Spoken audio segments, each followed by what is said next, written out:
Hello আপুরা, আপনারা খুশি তো? আমি রুম গোছানোর ভিডিওটা পার্ট 1-এ দিয়ে দিয়েছি। কারণ কি, আমি এতগুলো কাজ যদি একসাথে দেখাই ভিডিওটা এত লং হয়ে যাবে, তখন হয়তো আপনারা মজা করে দেখবেন কিন্তু আপনাদের সময় নষ্ট হয়ে যাবে। তাই আপনাদের কথা ভেবে আমি 2টা পার্টে করছি। আগেরটা তো দেখাই দিছি সকাল থেকে কি কি করেছি। তারপরে তো শোরুমে আসার পরে স্টপ হয়ে গেল। শোরুমে আসার পরে বিভিন্ন ক্লায়েন্টরা আসে যাদেরকে আমি নিজে সব কাপড় চোপড় দেখাই। যতক্ষণ আমি থাকি চেষ্টা করি প্রত্যেককে আমি নিজেই প্রেজেন্টেশন দেওয়ার। তারপর আমি যে ড্রেসটা পরেছি নশনাপুরিটা এত পছন্দ, সেম টু সেম ওই ড্রেস নিল, তার সাথে ম্যাচিং করে ওড়না এবং বাবুদের কিছু অর্ডারের জামা ছিল সেগুলো সবকিছু দিলাম। আর আপু আসলো মানি, হ্যাঁ হয়েছে কাজ, অনেকগুলো কেনাকাটা করবে। আমার এই ড্রেসটা পরে নাকি আমাকে খুবই মানাইছে। গতকালের ভিডিওতে খুবই রিপ্লাই আসছে, আপু আপনার টিপ সাথে এই ড্রেস সাথে আপনার জুতো সবকিছু ম্যাচিং করেছে। থ্যাংক ইউ সো মাচ আমাকে এত গুড গুড গুড কমপ্লিমেন্ট দেওয়ার জন্য। এদিকে ক্লায়েন্টের কাজগুলো সব শেষ করে আমি একটু সুযোগ করে রাতে 9টার সময় কারখানাতে গেলাম জাস্ট কাপড়গুলো বুঝিয়ে দেওয়ার জন্য। আবার ওই রাতে বেলা কারখানা থেকে চলে আসলাম শোরুমে আসার পর হিসাব নিকাশ যা কিছু থাকে সবকিছু ঠিকঠাক করে নিয়ে কয়দিন ধরে আমার গ্রোসারি সম্পূর্ণ জিনিস শেষ হয়ে গেছে। আমার ডিটারজেন্ট নাই, সাবান নাই, কোনো কিছু নাই, শেষ হয়ে গেছে। তো ভাবলাম যে একটু নানি মনেতে যাই। প্রতিদিন যাওয়ার সময় বন্ধ থাকে, মানে আমি রাতের 11টার সময় যখন বের হই তখন ওনাদের শোরুম বন্ধ। তবে মোটামুটি নগাতে সবার শেষের দোকান আমি বন্ধ করি একদম লাস্ট আওয়ার 10:30 11টার আগে আমি বন্ধই করতে পারি না। দেন শেষ টেস করে এসে নানি মনে থেকে সবকিছু নিয়েছিলাম। আমার সংসারে কিছু একটা জিনিস লাগবে, মানে একটা লবণ তেল লাগলেও আমার নানি মনেতে আসতেই হবে। আর এখানে আসার পরে একটা ক্যাকটাসের এত সুন্দর ফুল, ক্যাকটাসের ফুল আমি জীবনের প্রথমবার এত কাছ থেকে দেখলাম এবং এত বিশাল। এদিকে অনেক চকলেট কেনার জন্য কি অভিজ্ঞতা চালাইতেছে আমি জানি না। ও আগে প্রাইস দেখতেছে যে কোনটার প্রাইস বেশি, সেটা খাওয়া যাবে না, আমার আপুর তো টাকা নষ্ট হবে। দেন আমাদের এইখান থেকে যেগুলো কেনাকাটা করতে হবে, যেগুলো সংসারের জন্য লাগবে, সবকিছু নিয়ে আমরা দুই ভাই বোন তাড়াতাড়ি করে বের হলাম। কারণ এদিকে বাসার লিফট বন্ধ হয়ে যাবে, 11টা সামথিং বেজে গেছে। বাসার মধ্যে এন্ট্রি নেওয়ার পরে কত কত কত কাজ। আর অনেকের আজকে একটু বায়না ছিল যখন শোরুমে ছিলাম, আপু তুমি আমাকে ফালুদা করে খাবে, ওর জন্য করে আজকে একটু তাড়াতাড়ি বের হয়েছি যে আমি যদি শোরুম থেকে লেট করে বের হই তাহলে বাজার করতেও লেট হবে। ফালুদা করার তো একটা টাইমের ব্যাপার আছে, আবার এইটা যদি একটু ফ্রোজেন না করি মজা লাগবে না। বাবুর কথা চিন্তা করে আজকে আমি তাড়াতাড়ি করে শোরুমটা বন্ধ করে দিয়ে একটু কেনাকাটা করে নিয়ে চলে আসলাম। সবকিছু প্রয়োজনীয় যা লাগবে।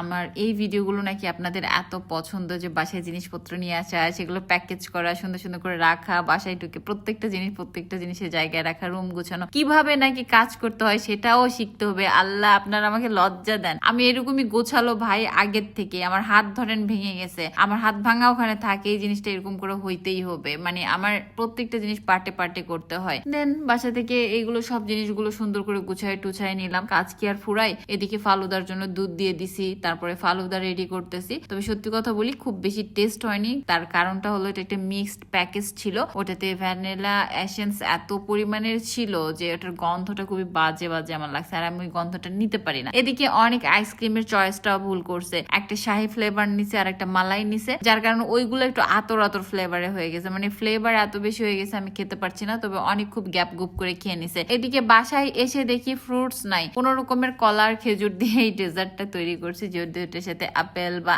আম আর অনেক ফল দিলে বেদেনা মজা লাগতো, কিন্তু কিছু করার নাই বলেন। সকালবেলা তো দেখেছেন কত কাজ, বাসায় ঢুকে কি শান্তি আছে, একের পর এক সব ঠিকঠাক করা, এর মধ্যে মোছা চাচা, এর মধ্যে মাজা ঘুষা, এর মধ্যে রান্না চলতেছে, এর মধ্যে কিন্তু আমার ফোনে এডিটিং এর কাজ করতেছি, তার পাশাপাশি পেজ গুলোকে মেনটেন করতেছি, কমেন্টে রিপ্লাই করতেছি, পোস্ট করতেছি। আর আজকে কেন জানি আমার মনে হলো ওয়েদারটাও ভালো, বৃষ্টি বৃষ্টি মেঘলা আকাশ, একটু ডেজার্টও খাবো যখন, তাহলে সুন্দর করে ক্যান্ডেল ট্যান্ডেল ধরে বাসার একটা এনভায়রনমেন্ট দারুণ তৈরি করে। ভাইকে বললাম চল ক্যান্ডেল নাইট আজকে আমরা ডেজার্ট খাই।